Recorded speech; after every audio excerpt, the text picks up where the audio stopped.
Trump's Elon Musk problem is now worse than you think, and it's spiraling more and more out of control by the second over the BBB. Marjorie Taylor Greene's either an idiot or a liar. Why Pornhub's pulling out of France. YouTube legend Miss Rachel's being attacked, with some even calling on the DOJ to investigate her, but she's standing strong. We just got this stark warning from a Florida weatherman that's got people squirming, and a recent medical mistake turned into an amazing discovery. We're talking about all that and much more. I got a big show for you today on your brand new Philip DeFranco show. You daily dive into the news, starting with this.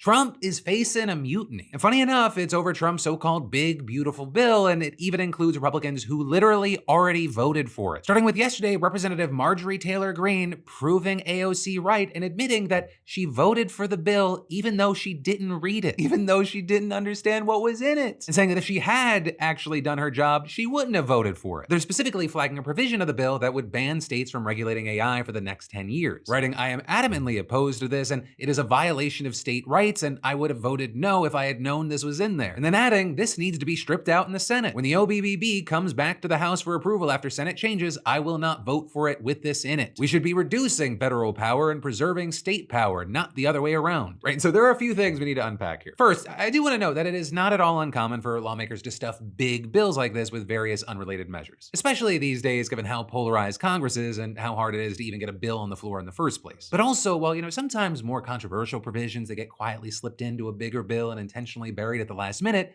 that's not the case at all here. With the inclusion of the AI provision, it got a ton of attention. Lawmakers openly discussed it on the floor. It was massive front page news. We even covered it on the show the week before last. But, and this does not excuse Marjorie Taylor Greene because it's her fucking job, this does appear to have been a major blind spot for right-wing media. Because according to an analysis of the initial news coverage by Ground News, just 8% of the outlets reporting on that story leaned right. But again, that just excuses to some degree and explains why so many right-wingers weren't aware of this. It does not give a pass to Marjorie Taylor Greene, who has an obligation to understand the legislation that she's actively voting for. She is openly admitting she's blind voting for shit to make Daddy Trump happy. It's unsurprisingly, you had many dunking on and going after Marge for this, that being echoed by a lot of others who slammed House Speaker Mike Johnson and other GOP leaders for just ramming this bill through the House. Right in there, noting that Johnson was haggling with members of his party and making changes to the bill to get their support until the very last minute. So the final version of the legislation wasn't even finished and moved to the floor until 10:40 p.m., which gave representatives just 8 hours to read a 1,000+ page bill. Which is why then you have so many arguing that these admissions, it just proves that Johnson and his leadership team intentionally rushed through a problematic bill before members could actually understand it, knowing that if they did, it wouldn't pass. With some describing it as Johnson and his team completing the legislative work in the most irresponsible ways possible. But again, it doesn't just fall on GOP leadership. You can't just make Johnson the scapegoat here, right? All of the rank and file GOP members who voted for this, they're responsible. MTG's admission just exposes she's an incompetent sheep, with many, if not most, allowing themselves to be willfully blindfolded. So again, I gotta go back. I have to stress this. The AI provision that MTG opposed, it was essentially part of the conversation from the get-go. The initial text was released May 11th, the same day that the rest of the first BBB draft was unveiled. That was well over 10 days before Congress voted on the legislation. And then when you remember the fact that the provision was actually debated on the floor and it got so much media coverage, there's no excuse, especially if she claims that AI regulation is such an important issue to her. And again, while I suspect that no member of the GOP actually made their way through this bill, she is also not alone in making the admission that she did. Because you have things like last week, Representative Mike Flood admitting during a town hall meeting that he didn't know that the BBB had a provision that limited the power of judges to hold people who violate court orders in contempt. With him then saying if he had known about that measure, he would not have voted for the bill that he voted for. An admission that drew boos and jeers from the crowd, and it left me wondering how many of those people might have voted for. Because you can't elect a clown and then get angry when the circus comes to town. And while both lawmakers got a lot of flack for this, their comments actually do carry a lot of weight. Because remember, the BBB only passed the House by a single vote. So one, it wouldn't have gotten through, and two, if the bill passes in the Senate and it gets back, these two could actually sway the outcome. Though of course, it's also possible that GOP leaders will cave to their demands. Or the Senate could also determine that those provisions violate the strict rules governing what can and cannot be included in a reconciliation bill, and there's already been speculation that both the AI and contempt measures might need to go. But regardless, it underscores how tenuous the bill's future is. And not just because it could be torpedoed by MTG or Flood, because literally just half an hour after Greene's post yesterday, you had Elon Musk writing, "I'm sorry, but I just can't stand it anymore. This massive, outrageous, pork-filled congressional spending bill is a disgusting disgusting abomination. Shame on those who voted for it. You know you did wrong. You know it. And then after, he wrote, in November next year, we fire all politicians who betrayed the American people. And then today, he took it even further with him responding to a post made by Senator Mike Lee, asking if anyone would support an amendment that made all members of Congress ineligible for re-election anytime the deficit is over 3%. With Musk writing, this is the way. And with that, I'll say Musk's comments are not exactly the most surprising, because while he has been a next-level supporter of Trump, he also last week criticized the bill, saying he was disappointed that it increased the deficit and didn't include DOGE cuts. So there, you also had sources telling multiple outlets that he really opposed the bill because it would cut EV tax credits that massively helped Tesla. With people also saying that he's salty at things that Trump's done lately, like not keeping him on staff when the 130-day time limit for his role expired and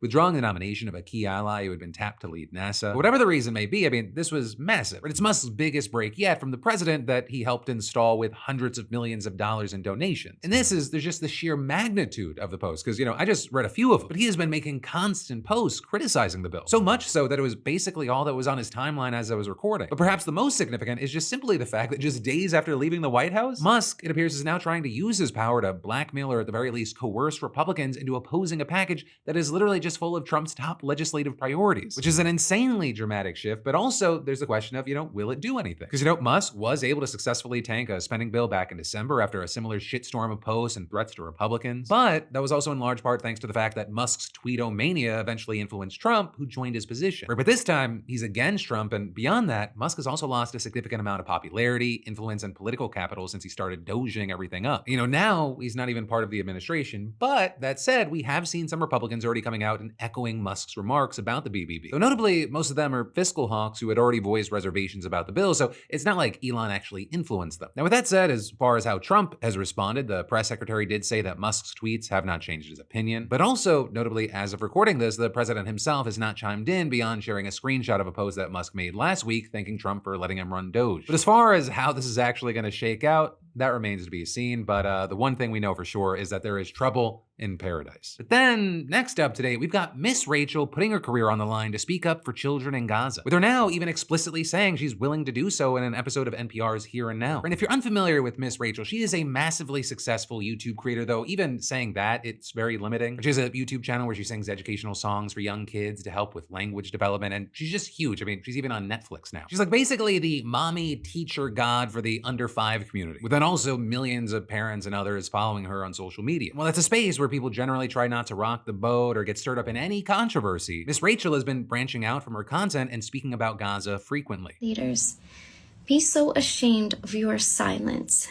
Be so ashamed that you've seen the same images and videos that we've all seen, but they haven't moved you to do the right thing. Be so ashamed that you normally speak out for human rights. You normally speak out for children everywhere, but you won't now because they're Palestinian. And with that, while speaking to NPR, she was asked if she suffered any financial consequences for using her platform this way. You're now a brand. You sell merchandise like toys and books. Has there been any pushback from financial backers who are nervous about your brand becoming politicized? There has been, but I wouldn't be Miss Rachel if I didn't deeply care about all kids. And I would risk everything, and I will risk my career over and over to stand up for them.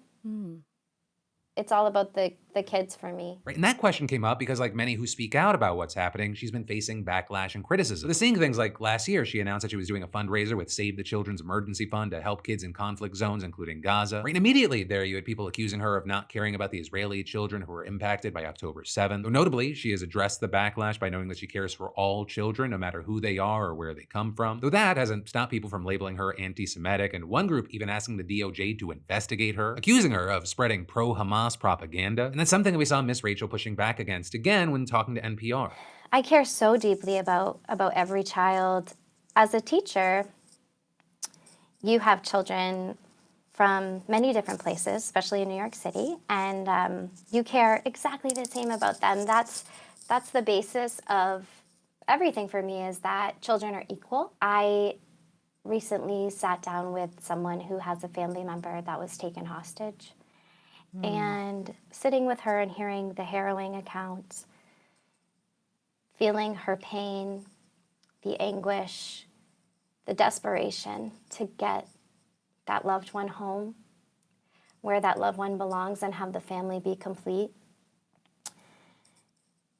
It's, if you sat with her as well, if you just sat with her, you would want more than anything for that family to be whole again and them to not be suffering immensely. You know, with all this, I think it's worth noting that while of course she has dealt with her fair share of critics and attacks, many have also supported and applauded her for speaking out. And all of this is, you had Miss Rachel saying that a big part of the reason she felt compelled to speak on this is because she is a mom and she was thinking about other moms. As a mom, just the daily things I do with them, thinking, moms in Gaza can't do this. Like right now, my little one is hungry and I feed her right away and she's crying and I'm able to comfort her and we have a peaceful environment. And it just shakes me to my core that I've met a mother, I've met two mothers that weren't able to help their little ones. And so that's the situation as it stands now, and just separately as far as my opinion, I think if you're calling Miss Rachel an anti-Semitic Hamas supporter, I think you're fucking deranged. She's advocating for children that are being bombed and starved. And what, because she's not parroting and marching in lockstep with Netanyahu, she's anti-Semitic? So what, then all Jewish people who don't agree with or condone what Netanyahu is doing, they're anti-Semitic as well? And yeah, I largely ask that as a rhetorical question because we see plenty of people conflating the two these days. But hey, that's the news, and then separately my opinion, and now I'd of course love to pass the question off to you whether you agree or disagree with me. Let me know your thoughts in those comments. But then I've got more news for you in just a minute, but first I gotta say, you know, adult life, it should come with a warning label about debt, right? It starts with that I'll deal with it later energy, skipping one payment because, well, you know, rent exists, but then it multiplies like little gremlins when they get wet, and suddenly your mailbox looks like a horror movie. Final notice, pay now, legal action pending. And it's why you need to check out today's sponsor, PDS Debt. Their approach isn't one size fits all. They actually look at your specific situation with credit cards, personal loans, collections, or those medical bills we bury in the sock drawer. And you don't have to worry because there's no minimum credit score required. I mean, even if your credit's looking like your golf score, they'll still work to help you pay off your debt faster and save money in the process. They're also importantly A+ rated by the BBB with hundreds of 5-star reviews on Google and Trustpilot because they've helped thousands of people get their heads above water financially. So if you're tired of living in debt, do something about it. I mean, it takes 30 seconds to get started. Just head to pdsdebt.com/DeFranco or scan the QR code to complete your free debt assessment to see what options you've got. That's pdsdebt.com/DeFranco.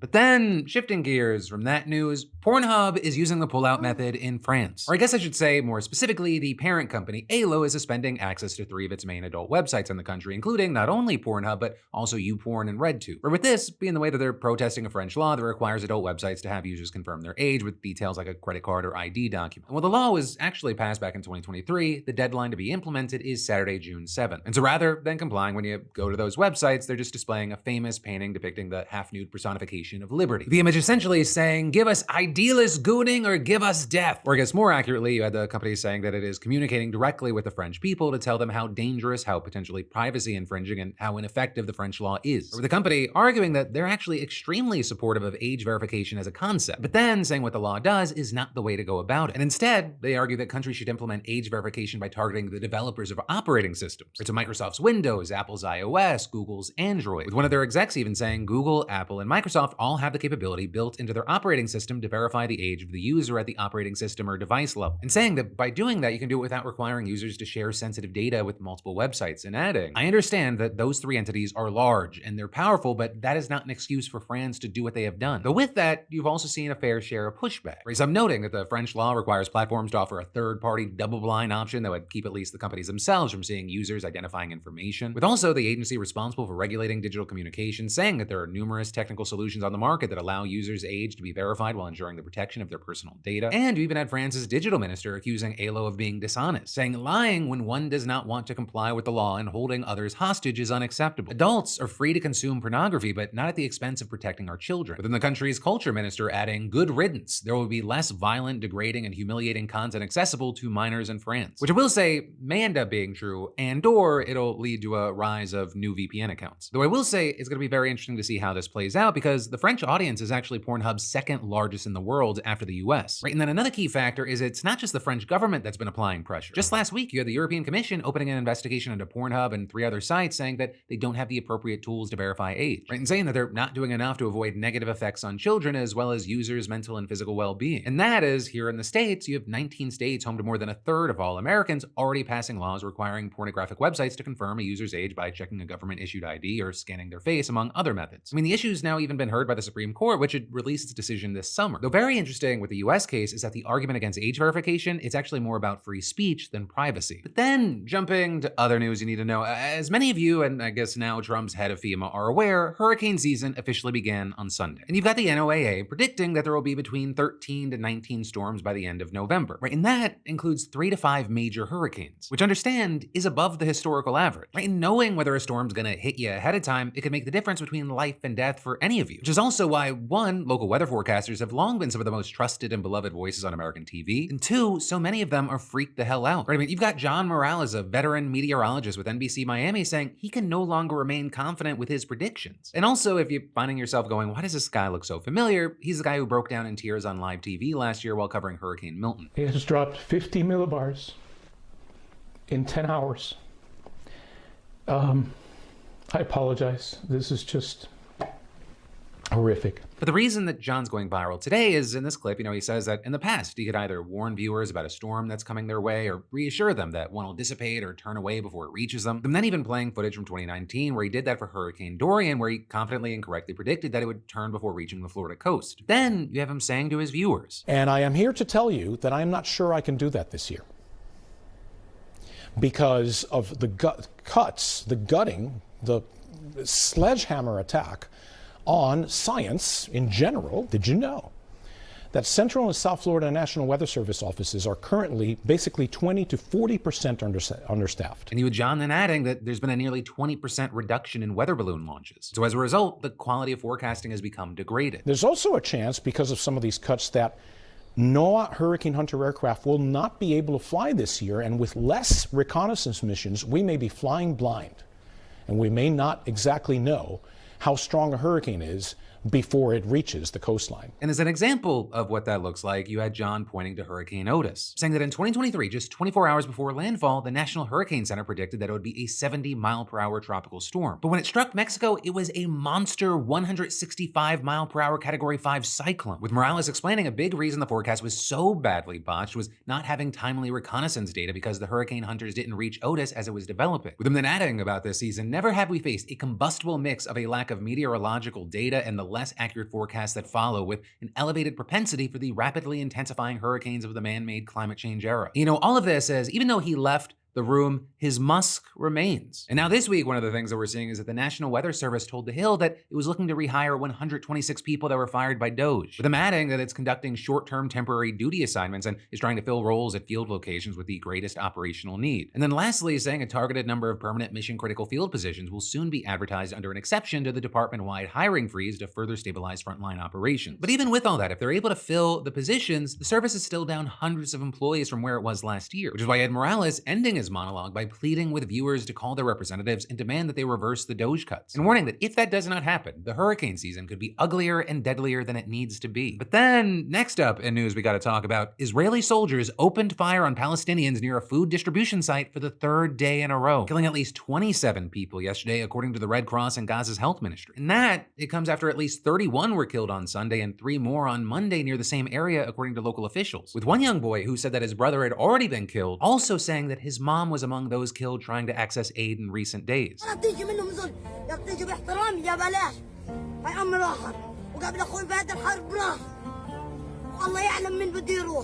الحين مش ضامنين ارواحنا بس ولا ماسكين اي شيء ولا مسدس ولا رايحين كده مدنيين احنا مش عساكر احنا مدنيين مش عساكر. But with that, in each case, we've seen the Israeli military denying or downplaying what others have said happened. With the incident yesterday, for example, they said that their forces had fired near what they called a few people who had strayed from the designated route and who didn't respond to the warning shots. They then also described those individuals as suspects and claimed that they posed a threat to soldiers. So then notably, a military spokesperson declined to explain the nature of the perceived threat. And then you had another spokesperson suggesting that the casualty figures provided by aid groups and health workers were inflated, while then also declining to reveal how many people the military did believe they had killed or wounded. And of course, all of this, it's playing out as you have aid agencies saying that Gaza faces the threat of widespread starvation in the wake of an 80-day Israeli blockade on food deliveries that technically ended in mid-May, with Israel then subsequently implementing a plan to put a newly created US-based organization called the Gaza Humanitarian Foundation in charge of aid distribution. And that group, right, the GHF, it's reportedly paying mostly American contractors to hand out food from sites in areas patrolled by Israeli troops. You know, that was set up after Israel said that a new system was needed to prevent Hamas from stealing, stockpiling, and selling food at inflated prices to finance its war effort. Though notably, there you have UN officials saying there was no evidence that that was actually happening at a widespread scale in the first place. And in fact, with that, what you're seeing is that the UN is boycotting the system, with them arguing that the position of the distribution points, mostly in Israeli-occupied areas of southern Gaza, could facilitate the displacement of the population of northern Gaza. And they're also saying that it would endanger civilians by forcing them to walk for miles to get food on a route that goes past Israeli military lines. You even had a UN memo sent around before the system's launch actually warning that Israeli forces or private contractors might use force to control crowds, which of course has been proven accurate by the past few days. Though understand, even without all that, the whole thing's been something of a disaster for a number of other reasons. I mean, for example, just a few hours before the GHF was set to begin operations, its executive director actually resigned, claiming that the group wouldn't be able to operate independently and impartially, adding that it would be impossible for the group to fulfill its mission in a way that adhered to humanitarian principles. And then on top of that, Boston Consulting Group, which actually helped design and run the GHF operation, it has now terminated its contract with the group and placed one of the senior partners leading the project on leave. And then all of this, as despite risking being shot at, many are reportedly still not getting anything to eat. We're seeing reports that huge crowds of hungry Palestinians have been arriving early each morning hoping to get food, often walking several miles in the dark. And then you've got some witnesses describing a violent scramble for whatever boxes of food are actually available, rather than orderly handouts. Which also wouldn't be surprising to hear, because the organization has only announced 4 aid distribution points so far compared to the 400 under the UN-led system. Not to mention that most of the new sites haven't actually been operational on most days. And in fact, to that point, the group announced that it would not be giving out any provisions today. And you also had the Israeli army warning that the roads leading to distribution centers were considered combat zones. And now you even have the GHF asking Israel to do more, with them urging the military to guide foot traffic in a way that minimizes confusion or escalation risks, develop clearer guidance for civilians, and enhance training to support civilian safety. But for now, it remains to be seen if those basic requests are falling on Netanyahu's deaf ears. And then I've got more news for you in just a minute, but first, have you ever felt like your underwear, it feels like a daily act of aggression, like your legs walked into a trap? Because if your underwear, it feels like a punishment, it's time to rethink your life choices. It's time to level the hell up with today's sponsor, MeUndies. Like, these things are absurdly soft, like wearing a cloud that hugs you just right without any of the squish, stick, or swamp. MeUndies legit engineered a contoured pouch that gently cradles your boys like royalty. Some even describe it as feeling oddly majestic. Whether you're team briefs, boxers, or something a little more spicy like a jockstrap, they've got over 10 different cuts so every guy can find his fit. And MeUndies ultra-modal fabric, silky soft, breathable, stretchy, your downstairs has never known peace like this. Plus, the good feelings go beyond comfort. MeUndies uses sustainably sourced materials and ethical partners. And if somehow you're not into it, their problem-free philosophy means your first pair is on them. But genuinely, MeUndies has been one of the best upgrades in my life. So hey, if you're ready to stop settling for subpar underwear, just slide into something transformative. Change it up and choose comfort at MeUndies.com/Philip DeFranco and use code Philip DeFranco for 20% off your first order and free shipping. That's MeUndies.com/Philip DeFranco, code Philip DeFranco for 20% off plus free shipping. MeUndies, comfort from the outside in. But then shifting gears from that news, I want to talk about Carla Flores, because the news around her shows us that sometimes a mistake is the best thing that could happen. Because you see, well, she was learning to drive a couple of years ago when she was just an 18-year-old girl who liked video games, cats, and horror movies. She said that she started seeing strange things. Stuff like 2 stripes on the road where there was only 1, 2 cars up ahead instead of 1, basically double vision. And so her doctor thought, well, maybe you're just forgetting to wear your glasses, but let's order a scan just in case. And when the picture came back, it turns out there was a large mass spreading against her left eye. Right, a code red situation. And as it turns out, it was a chordoma, which is an extremely rare malignant tumor that only affects about 300 Americans a year. And so Flores, she goes to a neurosurgeon, Dr. Mohammed Labib, and he comes up with this plan to remove the tumor in 2 consecutive surgeries. He'd remove a piece of her skull, then go in through her nose and take out the tumor. It sounds gnarly, but it's actually pretty standard as far as neurosurgery goes. But then, on the morning of the first operation, a mistake happened. The MRI tech ends up positioning the camera just a little lower than necessary, and thank God they did. Because when Labib surveyed the scans, he saw something terrible. Flores didn't have a tumor, she had 2 tumors. And that second one, it was way back at the base of her skull wrapped around her spinal cord, which meant that if that one grew, it could paralyze her or even kill her. And so what Labib does is goes on with the first surgery to remove the first tumor, and then in between operations, he takes the opportunity to observe the second tumor more more closely, with him then figuring that if he just blasted it with radiation, that could allow the cancer to grow back more quickly. Or then alternatively, he goes, I could cut through the back of her neck, but then saying that most of the tumor was in the front of the spinal column, so it would be obstructed. And then he thinks, well, why don't I go through her mouth? But there are a lot of germs there. It makes an infection more likely. And then doing the nostril again, like the first surgery, that would leave his path limited by sections of the palate and upper jaw. And so Labib gets this idea. What if we go through the eyeball? Which is actually something he had done before, something he dubbed the procedure the third nostril approach. But he also hadn't gotten anywhere as far as the spinal column before. And so with that, he knows it's going to be hard. He'd have to specially modify his insurance for the operation, and it would be risky as hell. Because not only would he be risking damaging her eye, if he was off by even just a few millimeters, Flores could lose all movement below the neck or suffer a fatal brainstem stroke. But he goes, I don't think there's another option. And so he practiced for weeks in the lab, performing operations on cadavers over and over again to perfect his method. Right, Rocky prepping for his next fight montage shit. And after some 20 hours, he did it. They had to cut through the membrane that protects the eye inside the lower eyelid. They had to take out the bottom of her eye socket and portion of her cheekbone. They had to drill through her vertebrae to reach the tumor. They dissected it carefully, removing it bit by bit until all of it was finally gone. And then they had to rebuild her eye socket with a titanium plate and reconstruct her cheek with bone from her hip. And then Flores had to stabilize her vertebrae, get radiation treatment, and go through extensive physical therapy. But she is alive. And now, with it being nearly a year, reportedly her cancer is still gone. Though of course, because this happened in America, this cannot be just a fantastic, good-feeling news story. And that because she says that she is now in medical debt to the tune of $600,000. With her older sister then setting up a GoFundMe to help her cover it, but she says that they've only raised a few $1,000s so far. But as far as the good news, one, Flores is alive, and two, now that Labib's innovative surgical procedure has been proven to work on Flores, it could be an option for many other patients in the future. But then finally today, let's end with congratulations and then talk about y'all's comments on yesterday's show. Starting with congrats to Kiani B, SeatGeek's latest weekly winner, who just scored $500 in tickets and is planning to see Billie Eilish. And for the rest of y'all, that's right, SeatGeek is still giving away $500 in tickets, and you should definitely enter today if you haven't already. Imagine being the next winner and snagging $500 towards seeing your favorite artist, sporting event, or play. There's like over 70,000 events to choose from. And all you gotta do is add code PDS to your SeatGeek app profile for a chance at the weekly $500 prize, no purchase necessary. It's a win-win, go do it. But that said, let's do some commentary. Because yesterday, y'all were sounding off on pretty much every story. Right, like with Jonathan Joss, while many people were saying this is no doubt a hate crime, you also had comments like, hate crime or not, I'm pretty convinced it was. I really hate how some news outlets are saying Joss, quote, passed away. Regardless, he was murdered. And others adding, even if Jonathan Joss was a problematic neighbor, the house burned down in January, 4 or 5 months ago. So presumably, he and his husband didn't live in the area anymore. At that point, they go from someone you deal with every day to the person you don't like that you see around occasionally. So if the problem was just that he was a bad neighbor, why hadn't that tension eased off? Why start such an extreme altercation? And why the hell were the remains of their dog there? Yeah, it was a hate crime. And then you also had some like Cassandra sharing their own stories. I'm in San Antonio, and when my ex-husband slapped me and threatened me to kidnap our child, the police told me,